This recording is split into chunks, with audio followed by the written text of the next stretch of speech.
મહાનગરની અંદર monsoon related અનેક કામો જે ચાલી રહ્યા છે તેની અંદર મેઇન કામની અંદર ઈસ્ટર્ન ટ્રંક લાઇન અને વેસ્ટર્ન ટ્રંક લાઇન પૂર્વનો જે પટ્ટો છે નરોડા, નિકોલ, ઓઢવ, વસ્ત્રાલ આ તમામ વિસ્તારની અંદર હાલ ઈસ્ટર્ન ટ્રંક લાઇનનું કામ ચાલુ છે. પરિણામે લગભગ એકાદ વીકની આજુબાજુ 25 થી 27 જૂનની આજુબાજુ આ કામ પૂરું થશે. પરિણામે જે પૂર્વના પટ્ટાની અંદર પાણી ભરાય છે એ સમસ્યામાંથી નિરાકરણ મળશે. તદુપરાંત જે પૂર્વના પટ્ટામાં આશીર્વાદ સમાજ ખારીકટ કેનાલ એની અંદર જે ડમી મારવામાં આવી હતી તમામ ડમી હાલ ગઈકાલથી ઓપન કરી દેવામાં આવી છે અને એના નાના મોટા જે જોડાણ હતા સોસાયટી અને કેનાલ વચ્ચે જ્યાં પાણી ભરાઈ રહેતું હતું સર્વિસ રોડો પર એ જોડાણ પણ કરવાની કામગીરી હાલમાં ચાલુ છે.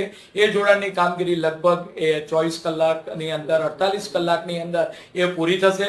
પરિણામે ખારીકટ કેનાલમાંથી પણ વરસાદના પાણીનો નિકાલ થશે. આમ પૂર્વના વિસ્તારની અંદર ખારીકટ કેનાલ અને ઈસ્ટર્ન ટ્રંક લાઇન બે મોટા જે ઇસ્યુ કામ ચાલી રહ્યા હતા તે લગભગ પૂર્ણતાના આરે છે. તદુપરાંત જે રોડના કામો ચાલુ છે પૂર્વ વિસ્તારની અંદર લોંગ ટર્મ ચાલે એવા કામોની આજુબાજુ બેરિકેડિંગ કરવામાં આવે જેથી કોઈ પણ નગરજનને એ નુકસાન ન થાય. વેસ્ટર્ન પટ્ટાની અંદર વૈષ્ણોદેવીથી શરૂ કરી ફતેવાડી સુધી 22 કિલોમીટરની કેનાલ એનું કામ હાલમાં ચાલુ છે. છેલ્લો આપણે વાત કરવામાં આવે કે ફતેવાડી આગળ એ કેનાલની કામગીરીમાં થોડા અવરોધ ઊભા થઈ રહ્યા છે. આવનાર સમયગાળા દરમિયાન લગભગ જુલાઈ મહિનાના પહેલા વીકની અંદર વેસ્ટર્ન ટ્રંક લાઇનનું કામ પણ પૂરું થતા વૈષ્ણોદેવીથી શરૂ કરી સોલા, ભાડજ, એબતપુર, થલતેજ, બોપલ, ગુમા અને આપણે વાત કરીએ કે ગુમા, સેલા આ તમામ પટ્ટાનું પાણી ફતેવાડી મારફતે સાબરમતી નદીની અંદર ટ્રીટ કરીને છોડવામાં આવશે.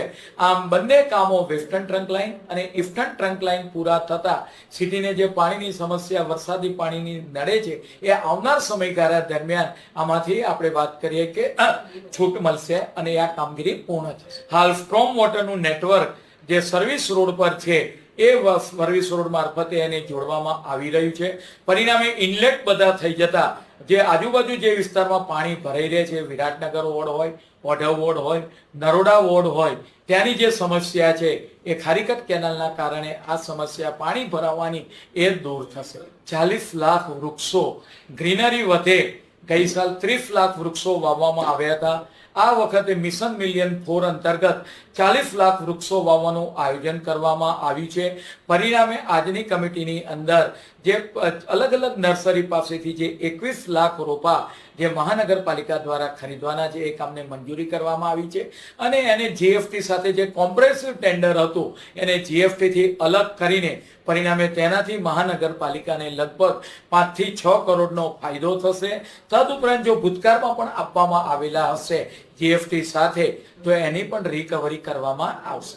મહાનગરપાલિકા સંચાલિત એલજી હોસ્પિટલ હોય, શારદાબેન હોસ્પિટલ હોય, નગરી હોસ્પિટલ અને એસવીપી હોસ્પિટલ હાલમાં ચાલી રહી છે. 3 હોસ્પિટલની અંદર હાલ સુપ્રિન્ટેન્ડન્ટ તમામ પ્રકારની જવાબદારી ક્લિનિકલ અને નોન ક્લિનિકલ જવાબદારી સંભાળતા હતા.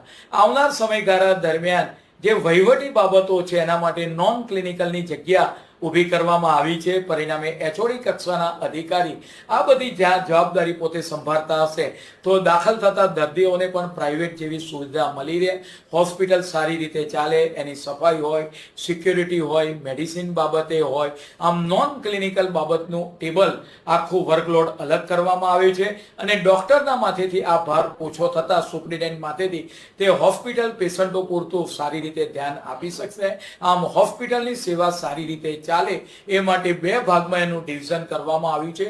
ક્લિનિકલ ઓપરેશન અને નોન ક્લિનિકલ ભાગ બંનેની જવાબદારી અલગ અલગ વ્યક્તિઓ દ્વારા એને આપણે વાત કરીએ કે રન કરવામાં આવશે.